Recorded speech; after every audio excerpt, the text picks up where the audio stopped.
What's good? We are on to another round of rookie profiles. We've covered a bunch of different guys so far, so if you've missed any of those, be sure to subscribe and hit that notification button so you don't do that again and it can get all right to your little fingertips or your pockets. We'd greatly appreciate it. Helps your boys out. Today, we are going to get super pitted. So pitted.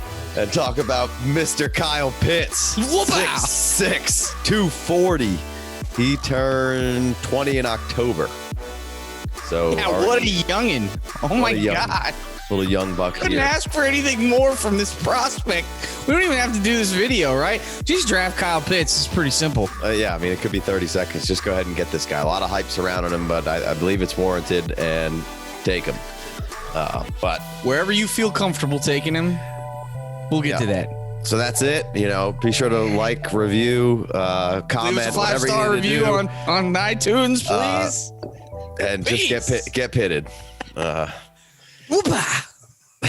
All right, back into the regularly scheduled program here. All right, let's do it. We're going to take it from the top, start at high school like we always do. We're going high school. He's went to Archbishop Wood in Warminster, Pennsylvania, in the Philadelphia area there. He played tight end and defensive end. High school coach said that if he would have chose D end, he would have had a ton of offers on that size. Really, I think speaks to the athleticism of Pitts. I think we can tie that back in a little later. 4-star recruit. Seems like a common theme of pretty much all the guys we're talking about. And he chose Florida over Georgia, Alabama, Miami, Ohio State, and Tennessee. Yeah, I watched the interview. He said he got off the plane in Florida and his glasses fogged up. And he's like, this is the place for me, because he's been in Pennsylvania. And glasses don't, I don't know. Is that the humidity or just the heat in general? I think it's just the immediate climate change from it's not up north. Yeah, from cool to very humid. But warm. So odd that you chose that, but yeah, I guess warm. Odd humidity, that's your jam, but whatever. Yeah, You do you, Kyle Pitts. Yeah. Worked out. Exactly.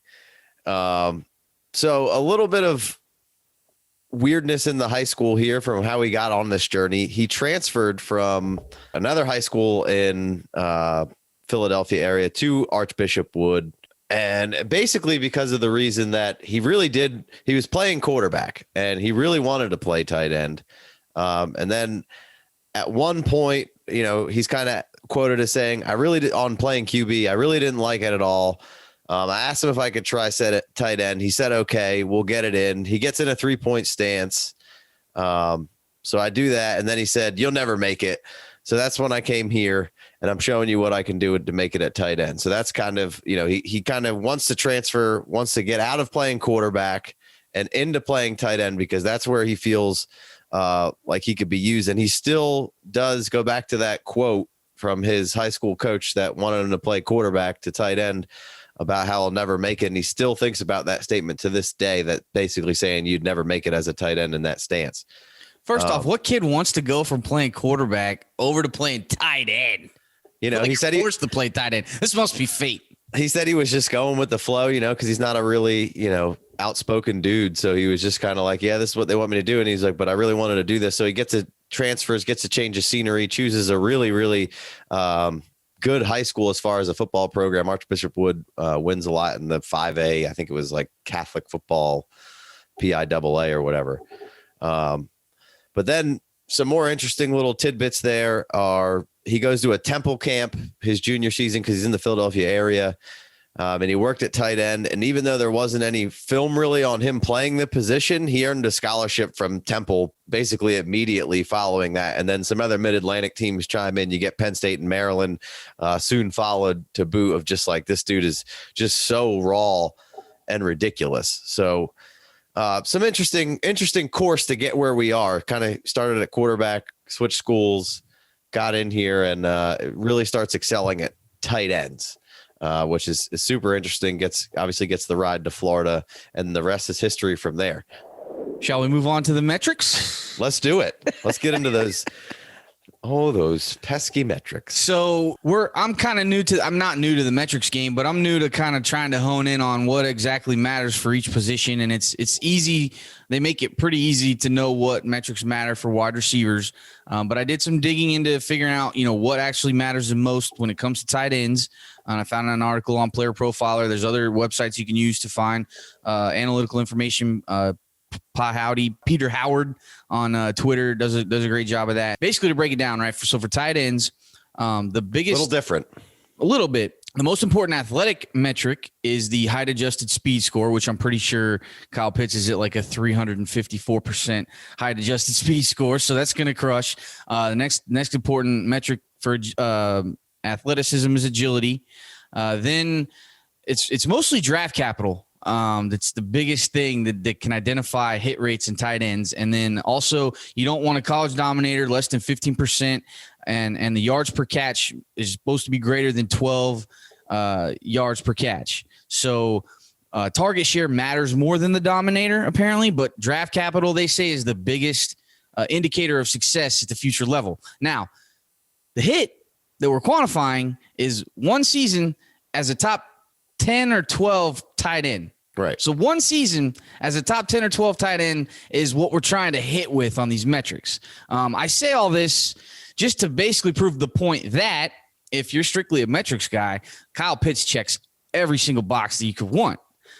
He has a college dominator in this 32.3%, which is a 92nd percentile. He had a ridiculously young breakout age at 18.9 years old. That's 95th percentile. And then his yards per catch is almost 18. So that's in the 96th percentile. He's checking all these boxes. Obviously, he's going to crush the height adjusted speed score, being as big and fast as he is. And he looks pretty damn agile out there, although we're not getting the pro day or we're not getting the combine, as we all know at this point in time. But right, he crushes all these metrics. So done deal. Absolutely. I mean, he's guaranteed to get you one top 10 season. Yeah. Which, I mean, as far as the tight ends go, you can crumble that up and basically throw it away because it really doesn't matter all that much. Because one top 12 tight end thing, like the bottom 8-6 change a lot. Right. We're looking for the next Darren Waller here. We're looking for Travis Kelce. We'll get to that though in a little bit.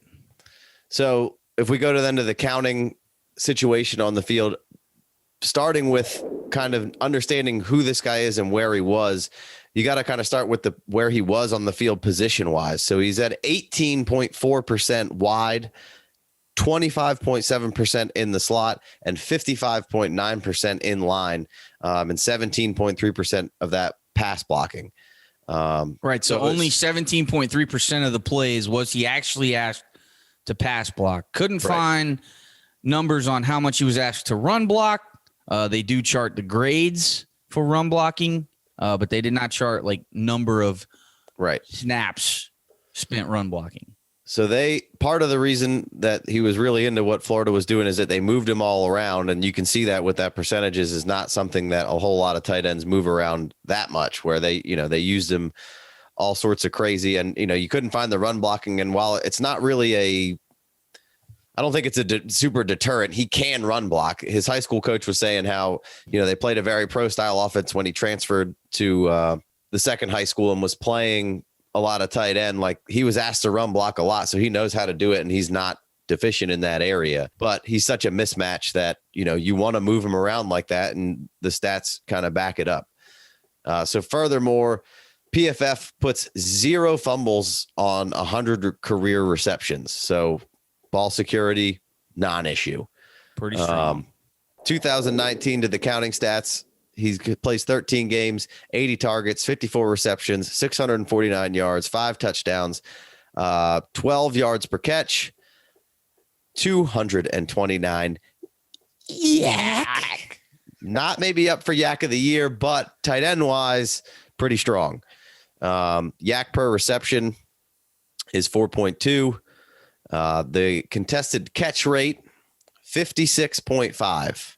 Which that's really strong. Tantalizing is what that is. Did some research and basically like the top wide receivers in the NFL have contested catch rates that high. That would qualify him to be pretty high amongst some of the best wide receivers in the league. Yeah. So 4 drops in those 13 games on those 80 targets, and the targets per game were 6.1. So he could have came out last year apparently, but well, he couldn't. He wasn't. He wasn't old enough to come out, but he after the 19th season, he was regarded as a potential first-round pick in the NFL. And so when 2020 hits and COVID hits, and now all these players are, opting out, we see Jamar Chase opt out, not due to health concerns, but just like, hey, I'm just going to set this back. Everything I need to put on tape is there. And so when they asked Kyle Pitts about did he ever consider not coming back for the 2020 season and just sitting out and saving his body and saving, just basically taking a pass on it, he said it never even crossed his mind. He said he put in a bunch of work in the offseason. He wanted to improve his blocking. He wanted to improve a lot of different things. And he wanted to come out in 2020 and show everyone all these improvements that he had made. And when you look at the PFF grades, they spike up in 2020. We'll throw up the stats here to kind of highlight what areas that he did improve in from 19 to 20.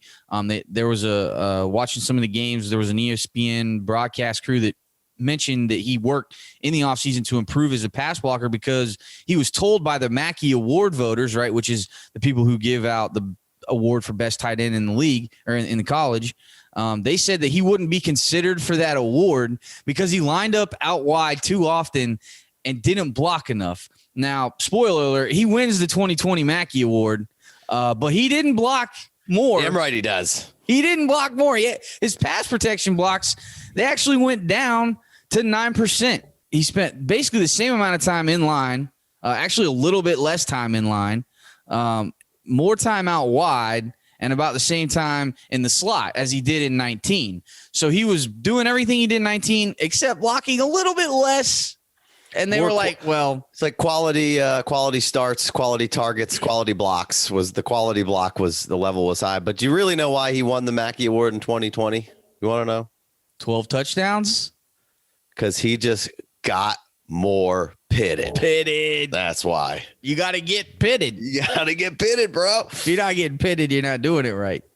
So some big differentials in the 2020 to 2019 or the big differences in 2020 to 2019, like you mentioned, everything's up for the most part, except for receptions he played less and targets. So he played less games, more targets per game though in 2020, less overall because he only played 8 games in 2020 versus 13 games in 2019. But he had more yards. His touchdowns went from 5 to 12. His yards per catch went from 12 to almost 18. The yak improves. The yak per reception improves. The contested catch rate somehow goes up. And then, don't even know how that's possible, except for you got more pitted. Right. Just keep getting pitted again. You just whoop out. And then the drops go from 4 and 19 down to 0 in 2020. Love that. Clean. That's what the Mackey Award was. No drops. Right. Quality blocks and no drops. He basically called their bluff. He's like, listen, I'm going to work on my blocking, but I'm probably not going to be asked to do it that much because look at me. I'm so fresh to death. Why would they not send me out to run a route basically every play? And so he did that. He crushed at it, and it was amazing. It was amazing to watch, and we're just we're just here to get pitted. Right. So you get a 13.8 ADOT in the 2020 season. It must be good. That's a wrap, fellas. Let's peace. You go into some other fun stats that we kind of collected from PFF. Number 1 in yards per route run at 3.6 in 8 games. Most deep play targets, anything that qualifies as a deep play, is attempts over 20 yards. He had 17 targets. Most deep play catches for a tight end with 10. Second highest deep passing reception percentage at 58.8%. Second to only Isaiah Likely from Coastal Carolina, which he's a name to watch out for. He's a pretty strong player there. Coastal Carolina is a lot of fun to watch. Deep passing players over 20 yards. He had 7 contested catch targets and reels in 5 of those with a 71% contested catch percentage right there on deep targets. So that's absolutely ridiculous. Right. So on balls that were thrown 20 yards down the field that were contested, right? Right. He caught 5 of 7 of them. Right. Then second most yak in the deep passing category, 102 yak, behind again the likes of Isaiah Likely. So some good deep passing stats and just overall stats to just show more of what this guy can do. A tight end doing stuff like that is absolutely ridiculous. Pretty much tells you the story of what he is a receiver playing the tight end position who can do some blocking, but gives you that mismatch nightmare. He can keep you honest, but let's be real. We're putting a wide receiver into our tight end spot. That's why we're trying to get so pitted. Gotta get pitted. Well, there was sometimes when you get a little too pitted, you get a few injuries. You get a little woozy. The pit level can only get so high. Yep. And then, you might take a little dinger.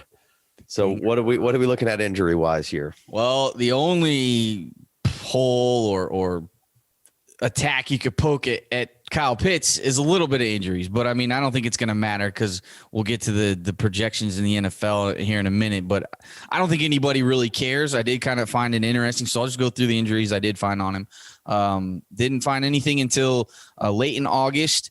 He was seen with a walking boot on his left foot. In college, they get to do this undisclosed thing where they don't have to tell people what the fuck they're doing. Not really sure why, but it's a loophole. And so not sure anything more than that. In 2020, another foot injury. He suffered that versus Texas A&M. He probably would have missed time, but COVID took care of the next couple weeks.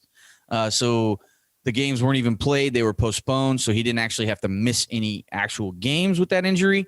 But then a few weeks later, they played Georgia. He's having a great game. He gets hit with a brutal looking, just nasty concussion. Awful, nasty concussion. And it was, it was brutal and it was drastic because the video stops too. Like the game logs that you're watching the cut up and he takes this brutal hit and then it's over. And you're like, oh shit, that was pretty gruesome. What the fuck just happened? Right. And so come to find out a little bit later, it was revealed that he actually had to have surgery on his nose from that hit. The dude was immediately ejected.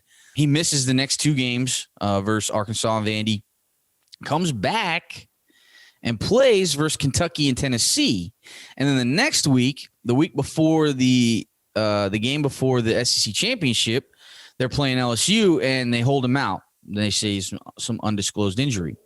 And I read some article that I think it was speculating, but they were basically saying it could be, long-term or residual effects from that hit he took back against Georgia. And it's like, wait a second, which it was brutal and he had to have surgery and all that. So I can definitely buy the effects lingering that long, but why the hell did he play in two games between then and now? Yeah. And I think this is the when you can do the undisclosed thing, I mean, who knows what it could have been. I think that's part of that could maybe hurt a little bit in speculation from what it was. And it certainly could be, like you said, terrible hit. But it could have been that, hey, maybe he's a little banged up. Maybe he's got a little bit of something and we don't need him against LSU. And, let's get him right and get him ready for. That's possible. That definitely could be the case. And I could he's the key to that offense. We could all be speculating. And, but it is weird that undisclosed thing they get to do in college. It's like, and they can use that against the players because the player wants to play and he's not necessarily looking out for his long-term health. He's thinking about his guys right now. And if he doesn't play, then he's not a warrior and all this stuff. And then they can just undisclose this and sweep it under the rug. So, it just seems a little fishy, but I mean, came back, crushed it against Alabama the next week, had an awesome game versus them. Every indication is that he's fine, but it was just weird. Yeah. All right. Well, enough about the injuries. Let's get into kind of a little bit of the film, what we saw on the field, what makes this guy who he is.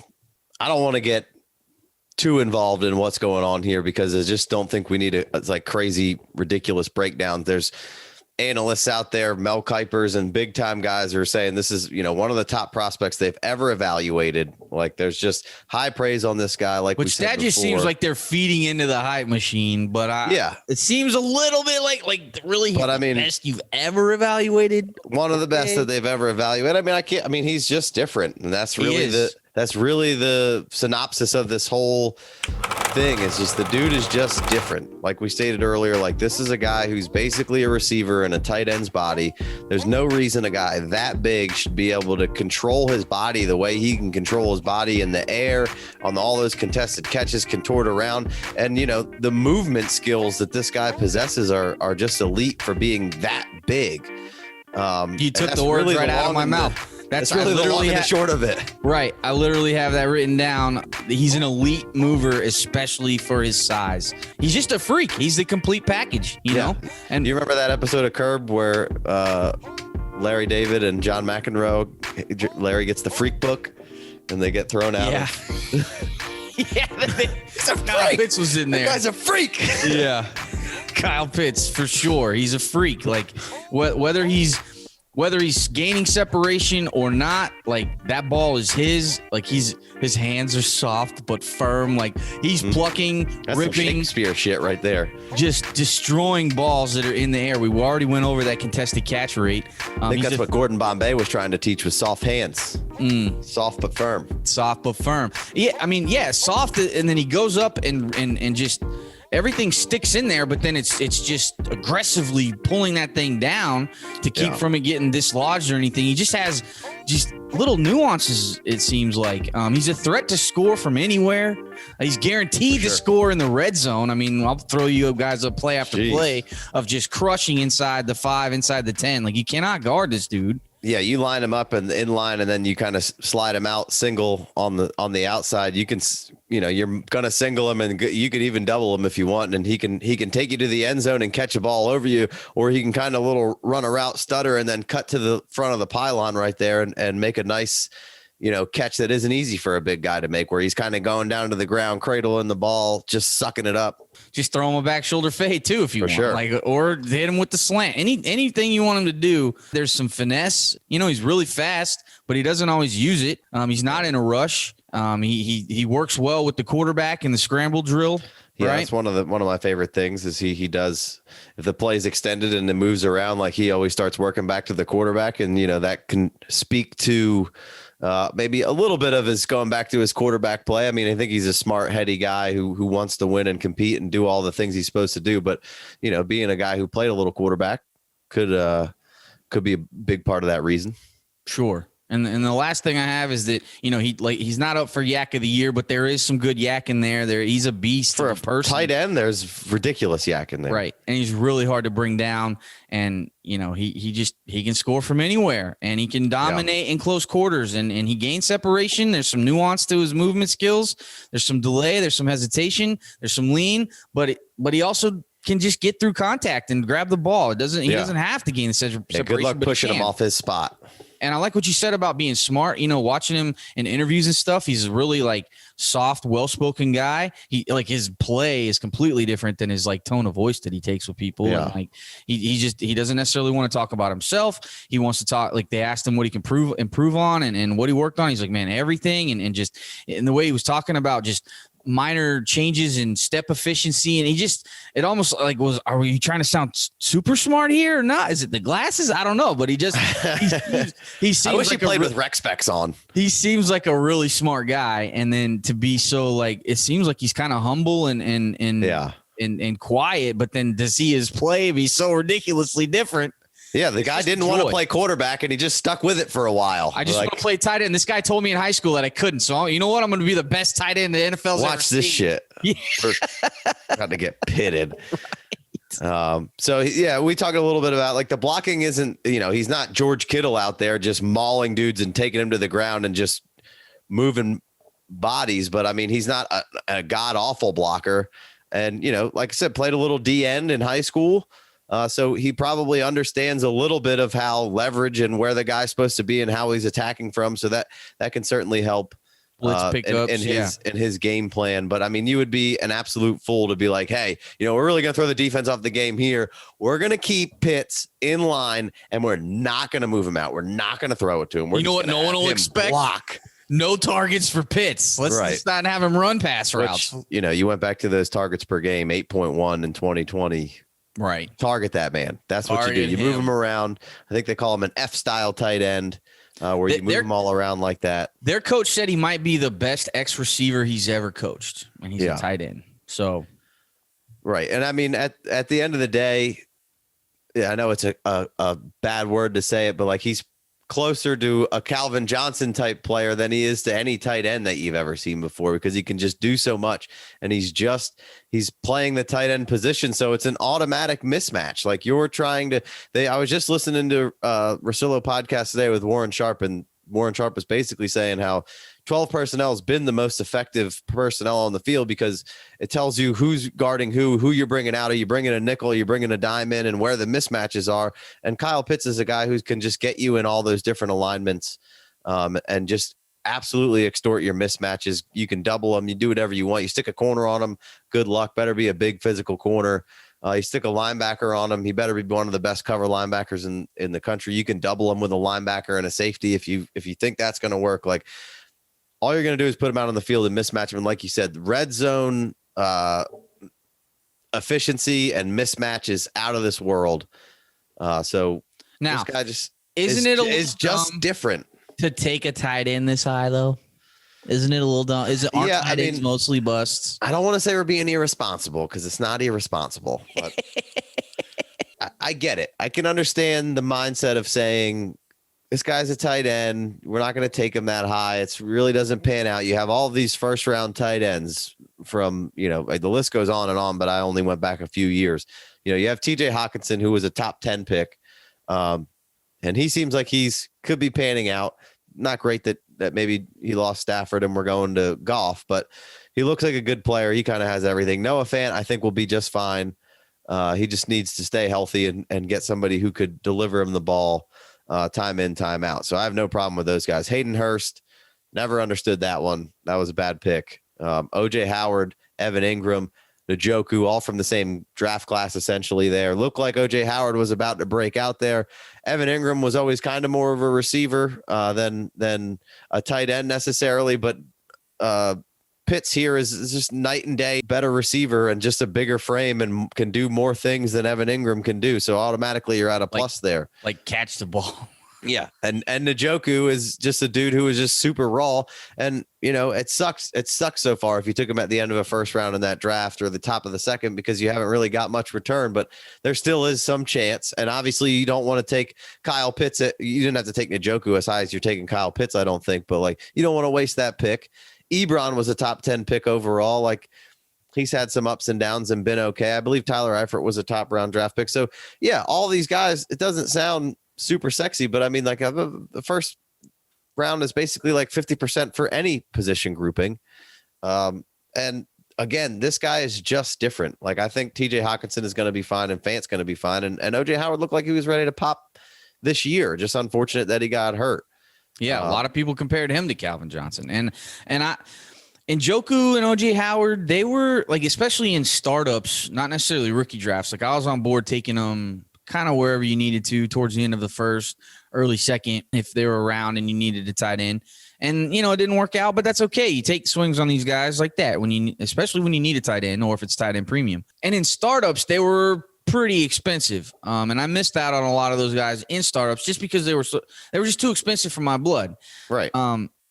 Pitts is not too expensive for my blood. But my point is that I don't mind taking swings on those guys who could potentially be a guy like Travis Kelce or Darren Waller or whoever, because Mark Andrews, Ertz, if you can find the stud Kittle, tight end, it's a separator. It's a league. Right. It's a weak winner for you.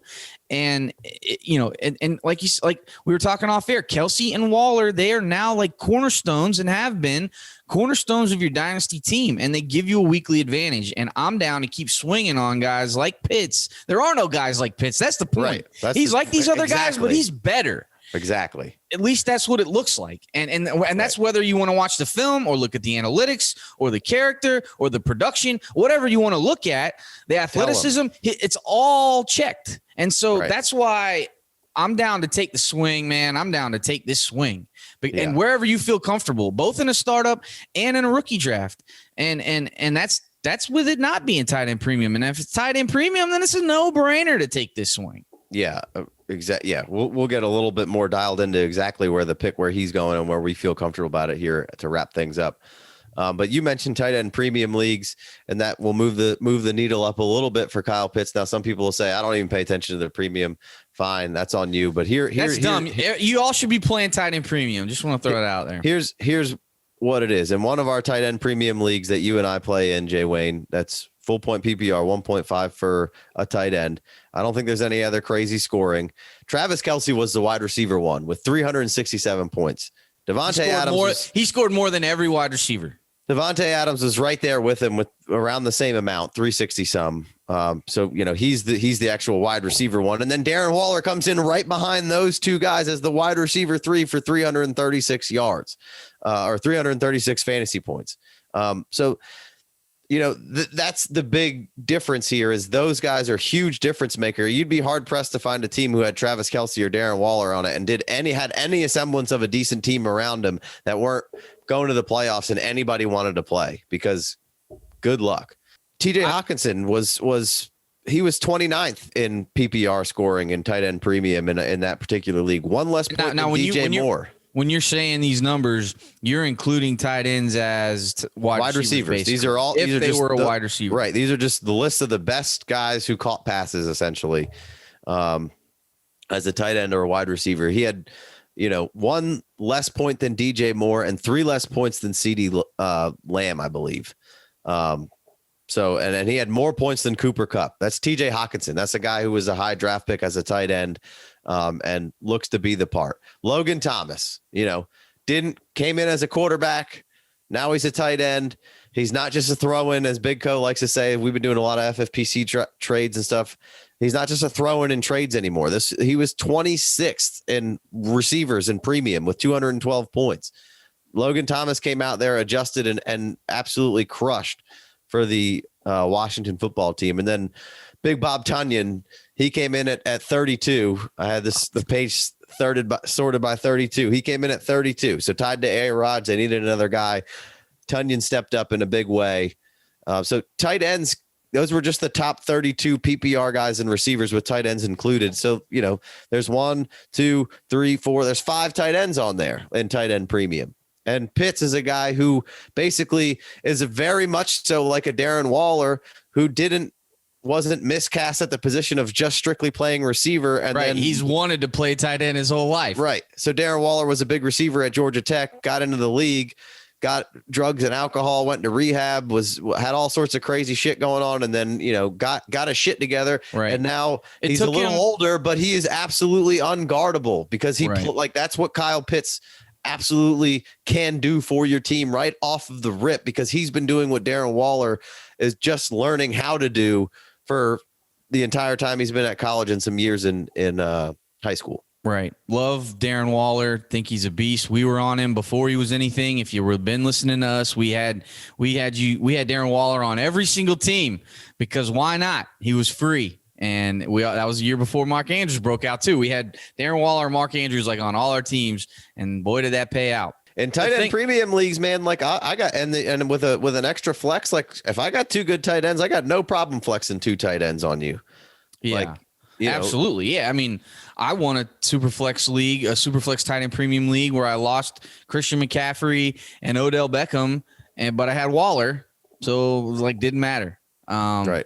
And I had Waller and Fant, and they were crushing it all year in the tight end premium league. The thing about Pitts compared to Waller is that, it took Waller to the age of 26 or 27 to gain mental clarity and to have that humility and to be free of all the shit. And Kyle Pitts isn't even 21 yet, and he seems like he's got his head in the right spot already.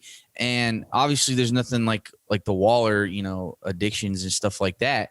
And kudos to Waller for pulling himself out of that and becoming one of the best tight ends in the league and getting paid. And it's a great story, but Pitts has Waller potential plus sooner. Right. So, right.